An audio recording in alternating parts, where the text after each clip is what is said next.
Everybody gets a drop on Roger Rabbit. Happy New Year, everybody. It has been a year of remarkable success and forgettable failure in the world of entertainment. We'll give you the high and lowlights of the past year in movies, television, and music, and fill you in on what to expect in the year ahead as Entertainment This Week rocks out 1988 and rolls in 1989.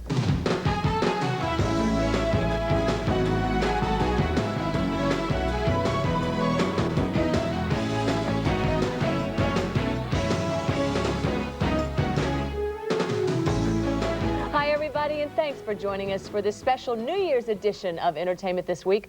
I guess this kind of gave it away, huh? I think so. You know, Rob Weller is off this week, but he'll be joining us for a report a bit later on in the show. Ahmad Rashad sitting in. Happy New Year. Happy New Year to you. Nice to be here with you. You know, 1988 was anything but a happy year for the state of network television. The fall season never really got underway, and when it did, fewer people than ever were watching. NBC, come join the family. 1988 was not a good year for the big three television networks. Viewers had more choices than ever this year, and they chose to exercise them. Cable, video cassettes, and syndicated programs all competed with the networks for viewers and advertising dollars. In 1978, only 10 years ago, the three networks attracted more than 90% of television viewers. By 1988, that percentage had dwindled to less than 70%. Even never-fail programming like the Olympics and high-priced miniseries failed to live up to the expectations this year. NBC made what the network called a very modest profit on its coverage of the Summer Olympics in Seoul, and the $110 million miniseries War in Remembrance did so poorly that ABC is rethinking the viability of the entire genre. Picket team leaders, please join the line.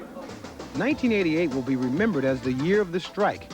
On March 7, more than 9,000 members of the Writers Guild of America went on strike against producers. At issue was residuals, but as the strike wore on, it clearly became a battle of wills between the two sides. This strike has become a strike about the way business will be done in Hollywood with unions and with the companies. When it was all over, some 5 months later, neither side had gained much of anything. The writers lost money and the producers and networks lost time. 1988 was the year of trash TV. Geraldo got hit with a chair. Phil put on a dress. Mort fought a stripper for God. Sally talked to Mort. And Oprah told us how she lost all that weight. It seemed as if these shows would do almost anything to get viewers to tune in. And tune in they did. The networks also got into the act, if only a little more subtly. Dynasty featured mud wrestling. Eat mud! Dallas worked in a little statutory rape. And other shows featured scenes that just a few years ago would have been strictly off limits on network television. Tie me up. Come on. Tie me up. In 1988, the networks tried some big-name stars, and the results were mixed. Dick Van Dyke flopped, and Mary Tyler Moore got shelved on CBS, while the jury is still out on Murphy Brown starring Candice Bergen and George Siegel's Murphy's Law. Perhaps the biggest surprise of the new season stars housewife-turned-comedian Roseanne Barr. Are you ever sorry we got married? Every second of my life. Roseanne, in its first season, is ABC's highest-rated show.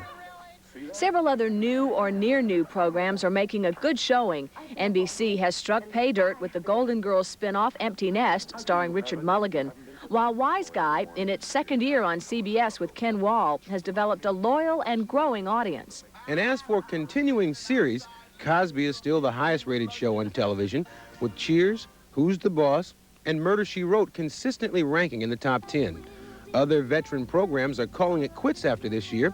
1988 will be the last season for Family Ties and Miami Vice. 1988 was the year of the Fox network, that is.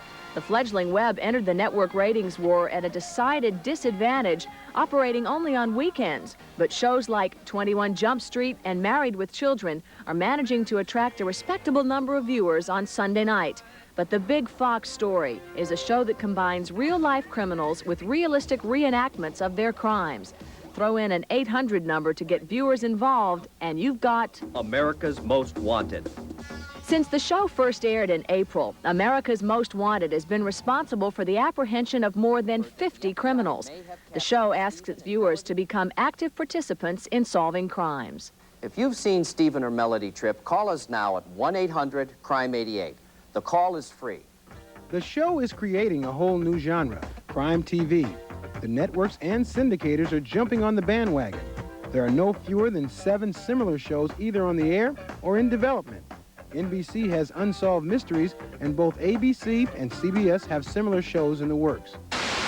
So while viewers spent more time than ever in front of the TV set in 1988, it's clear that their allegiances changed, and the networks, if they are to stay alive, will have to do some regrouping. The demise of the networks has been going on for about 25 years, so I don't think it's anything to get too excited about. It does seem to have picked up, though, as far as decline and fall is concerned. They are getting a smaller portion of the audience, yes, but I have a feeling they'll find a way to work that out economically to their advantage. The networks are apparently taking an if you can't beat them, join them attitude. NBC has just formed the new cable network, CNBC, and ABC has invested heavily in ESPN and the Arts and Entertainment Channel.